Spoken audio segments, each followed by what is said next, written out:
أعوذ بالله من الشيطان الرجيم. بسم الله الرحمن الرحيم.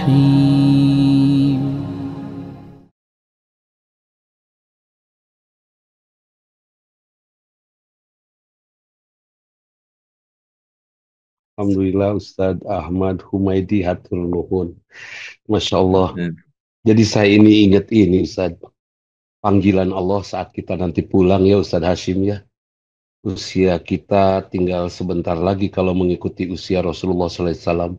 Masya Allah. Tinggal beberapa bulan lagi pulang ke Hariban Rabbul Izzati. Dan saya pengen Ustadz, apa yang Ustadz sampaikan barusan saya simak sepanjang saya sambil nyetir.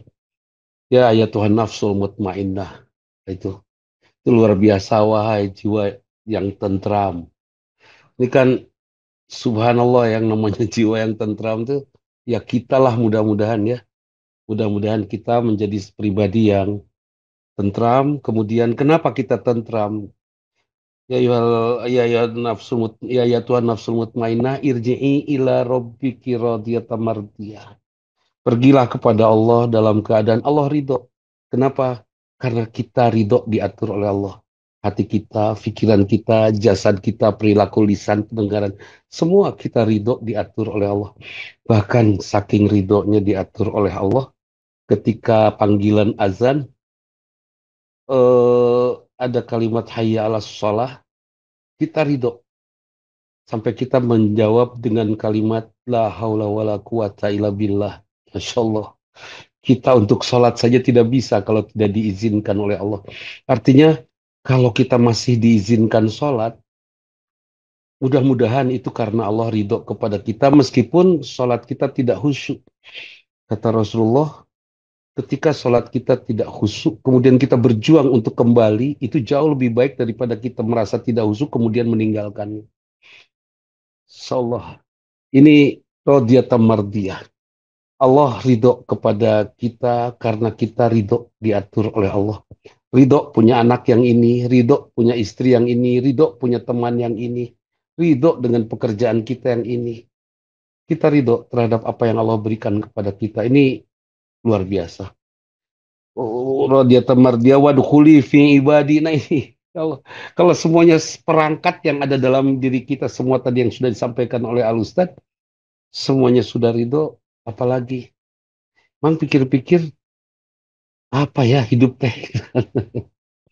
Kecuali kita ikut dengan apa yang Allah minta, kemudian kita ridho. Dan saya pernah menyampaikan bahwa yang disebut karya besar itu bukan seorang menulis kitab sampai puluhan jilid, bukan seorang membuat bangunan sampai tinggi sekali, sampai hebat, tapi lebih kepada berkarya besar itu tidak mengharapkan upah apapun kecuali dari yang maha kaya.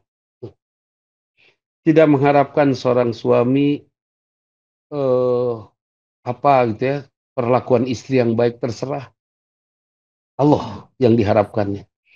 Istri juga tidak mengharapkan apapun perlakuan atau sikap dari suaminya kecuali Allah yang memberikannya. Itu yang luar biasa. Jadi bahkan kekayaan pun saya tidak minta banyak, asal Allah yang maha kaya yang memberinya. Dikasih banyak, alhamdulillah. Tidak dikasih banyak, ini pemberian dari yang maha kaya. Kemudian kemuliaan juga tidak minta, nggak usah tersinggung ketika dihina orang. Ini betul-betul rodiyatan mardiyah.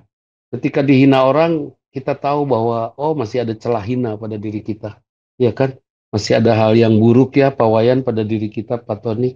Masih ada sesuatu ya, Bu Emas, pada diri kita yang insya Allah kita, Pak Mulyadi, kalau ada yang menghina, Pak Ardi, itu artinya ada celah hinaan gitu kan. Oh, harus kita muliakan lagi diri kita dengan ibadah kita. Bahkan kalau saya melihat tadi menyimak dari Al Ustadz sampaikan bahwa ternyata Masya Allah, yang disebut seorang beribadah, dia akan semakin kenal kepada Allah, dia semakin merunduk di hadapan Allah. Kemudian dia akan berakhlak mulia. Dia akan bertakwa, dan wujud takwa itu adalah akhlak mulia, dan wujud akhlak mulia itu adalah silaturahim. Iya kan? Bagaimana saya dengan Pak Mulyadi bersilaturahim dengan hati, dengan pikiran saya sepenuh hati. Kemudian saya bersilaturahim yang paling dekat dengan anak istri. Saya baik dengan mereka, berusaha ya, berusaha memuliakan anak istri saya, cucu saya, menantu, besan, orang-orang terdekat. Saya muliakan semua supaya saya tidak bohong ketika saya memuliakan Kang Ardi. Saya tidak bohong ketika saya memuliakan Bu Lilis Rohaini, Prof. Azali. Saya tidak bohong memuliakan Kang Heru dan seterusnya. Nah, kenapa? Karena kalau saya tidak bersilaturahim dengan seisi rumah, Masya Allah. Sementara saya bersilaturahim dengan yang lainnya dengan baik, maka itulah kebohongan saya. Ramah kepada banyak orang ya, Ibu Tini, tapi saya tidak ramah kepada orang terdekat, Kang Setiawan. Ya harus dengan orang terdekat dulu lah. Itu. Jadi wujud akhlak mulia itu ternyata ada di rumah. Bohong menurut saya. Sok soleh, sok rendah diri, rendah, sok ramah di luar sana. Kalau di rumahnya tidak cukup ramah ya, Bu Lia. Harus di semua tempat kita memberikan keramahan dan terutama di rumah. Jadi apa ibadah itu? Ibadah menghasilkan ketakwaan itu ujungnya baik sama seisi rumah itu. Ujungnya itu. Dan baik dengan seisi rumah itu diejawantahkan ke dalam kebaikan kepada kehidupan semua yang yanfa'uhum linnas. Nah, jadi ketika meninggal nanti dipanggil ya Tuhan nafsul mutmainnah, wahai jiwa yang tentram, itu yang rodiyah tamardiyah tuh ridho dengan apa yang ada di rumah. Coba bayangkan, suami bertahun berpuluh tahun bareng dengan istrinya, bareng dengan anaknya, dengan kondisi seadanya, tidak dibuat-buat, dan dia tetap bisa menghormati, ya kan? Bisa menghormati keadaan seadanya dari anak, dari menantu, dari cucu, dari besan, itu luar biasa ya. Kalau saya ketemu dengan Ibu Lia, mungkin sesekali ya Bu Lia, kita bisa senyum-senyuman, Bu, damang gitu kan. Bisa begitu. Tapi karena sesekali keburukannya nggak kenal. Ya, nggak kenal. Tapi kalau dengan anak semuanya kita tahu, tapi di situ kita masih bisa memuliakan, itu kan luar biasa itu. Bahkan lebih dari itu, sudah kita memuliakan dengan sikap kita, kita juga ingin dia menjadi orang mulia di hadapan hati kita. Terus kita mempersepsi dengan baik itu Ibu Tini, Bu Juju. Jadi Masya Allah ya, apa namanya, Ustadz Ahmad Humaidi luar biasa menyampaikan kelengkapan daripada ibadah yang memang seharusnya kita lakukan ya Pak Kuswandi. Jadi memang luar biasa kalau memang kita pahami bahwa perjalanan ibadah ini adalah perjalanan apa ya, pembentukan kepribadian ya Bu Delo ya, pembentukan diri kita. Kita teh harus jadi apa? Kalau ada kalimat sami Allahu liman hamidah itu memukul kita, plak. Pukulan apa? Allah mendengar orang yang memuji. Terus gimana? Ustadz Ahmad Humaydi, saya sudah tidak pernah lagi melihat keburukan orang lain. Bahkan Ustadz Ahmad Humaydi dengan saya yang memiliki penyakit yang sama, gula, ya tinggal sama Ustadz Ahmad manis gitu, itu penuh gula. Kita sudah bisa mempersepsi bahwa gula ini positif, baik energi yang bagus. Kita masih bisa tersenyum, masih bisa bahagia. Tentunya kita pahami ada diabetes, ya sudah kita jaga ininya, udah. Tinggal kita hentikan saja sesuatu yang kira-kira mengakibatkan itu terjadi kan itu. Naik misalnya, oh udah saya tinggalkan karbohidrat, hidup kenapa harus. Oh, energi ini kita manfaatkan sebaik-baiknya. Semuanya sudah kita persepsi baik. Siapa yang mampu mempersepsi baik terhadap anugerah Allah? Dia yang dia tamardiyah, dia yang ridho terhadap apa yang Allah berikan kepadanya dan Allah akan ridho kepadanya. Betul-betul sami Allahu liman hamidah. Allah mendengar orang yang memuji. Siapa kita? Siapapun. Jokowi saya puji, ya kan? Oh, Prabowo saya puji, Gibran, sisi baiknya semua saya temukan. Ketika kita mampu menemukan sisi baik dari apapun, apa yang akan kita dapatkan? Mutmainnah, ketentraman. Dan tentram itu udah kunci hidup sehat mah ya Pak Kus ya. Sehat itu tentram itu menyehatkan. Lihat istri cakwem, nikmat weh. Karena kita bisa menemukan keindahan cakwemnya ya, Kang Popon. Lihat Incu misalnya, oh rewel ke Akina, saya bahagia sekali ketika cucu saya ngelendotin, kemudian dia merayu saya untuk melakukan sesuatu atau memberikan sesuatu kepada, saya bahagia sekali. Semuanya dipersepsi dengan kegembiraan. Bahkan ketika harga-harga naik, buat kita ya Ustadz Ahum yang memiliki gula yang banyak, kita berbahagia karena apa? Tidak akan banyak jajan kan gitu ya. Angges pokoknya mah everything is okay, good pokoknya mah semuanya nice, semuanya nggak ada yang buruk.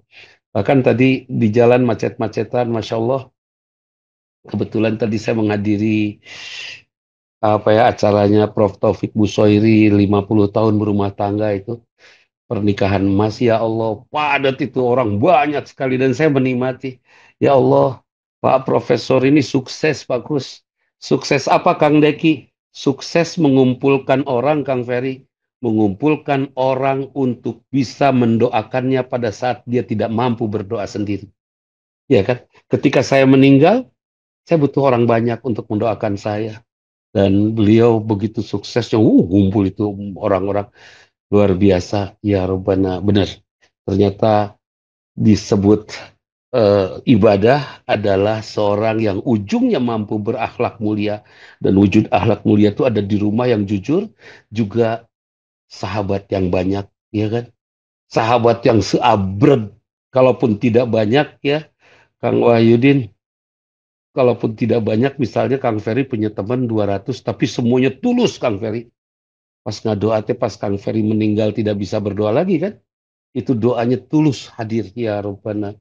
Kalaupun tidak ada, misalnya kita susah bergaul karena hidup kita di sebuah tempat terpencil dan memang susah bergaul, subhanallah.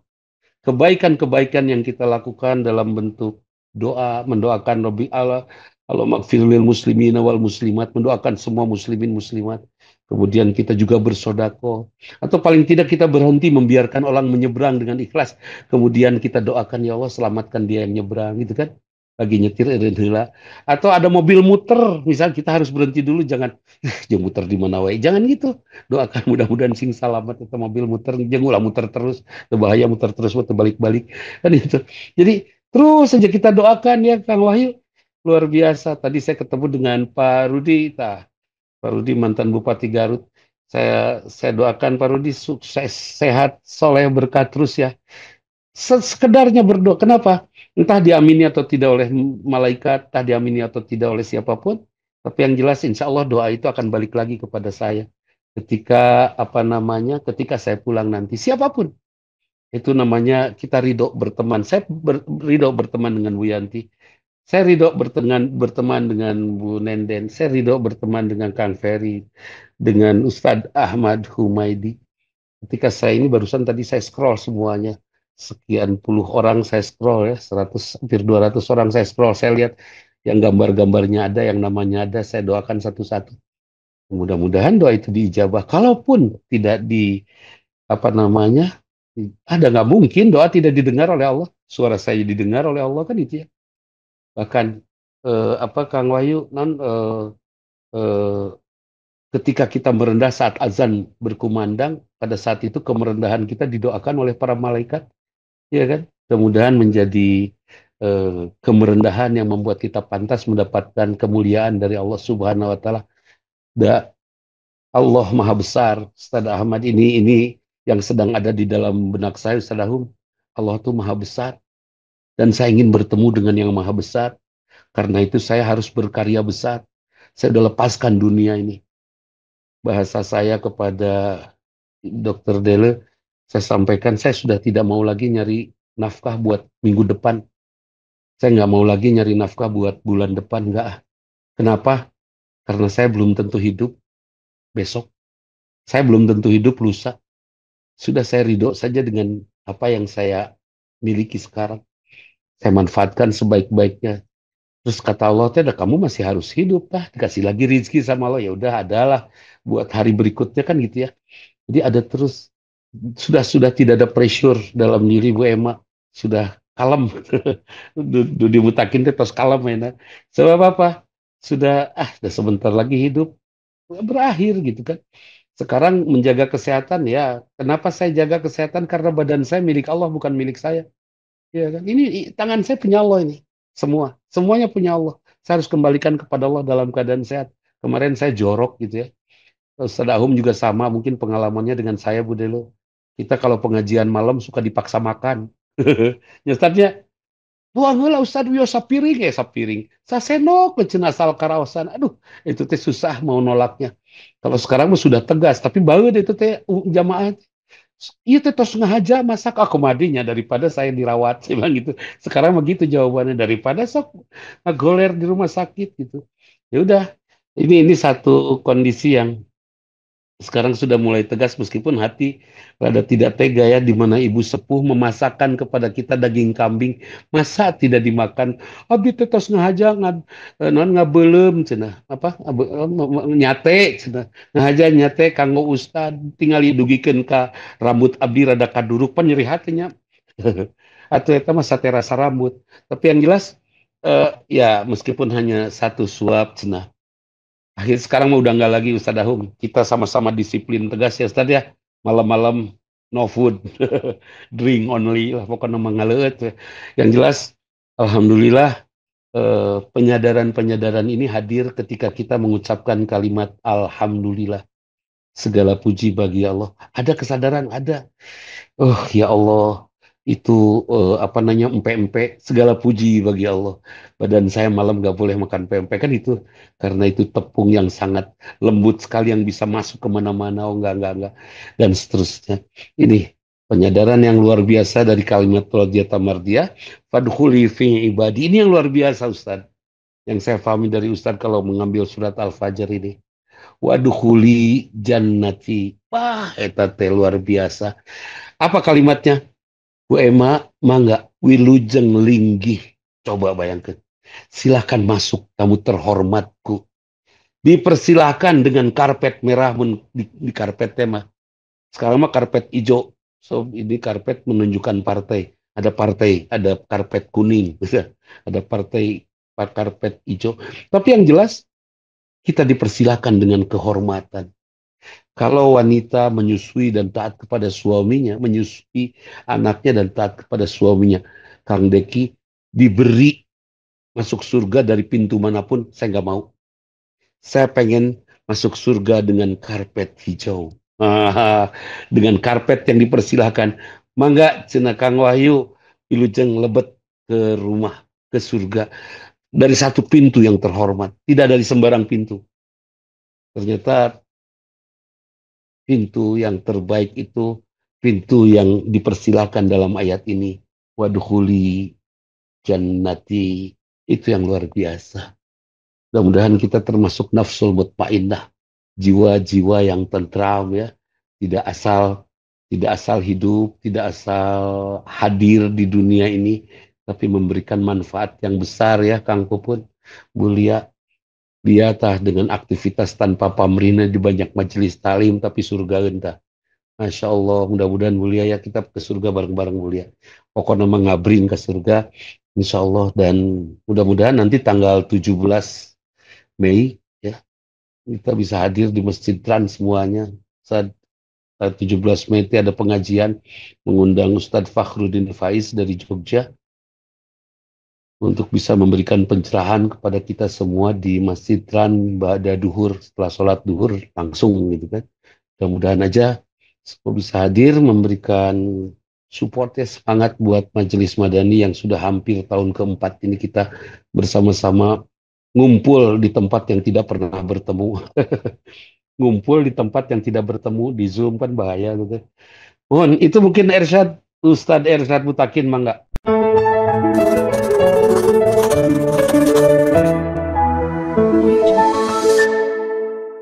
أعوذ بالله من الشيطان الرجيم بسم الله الرحمن الرحيم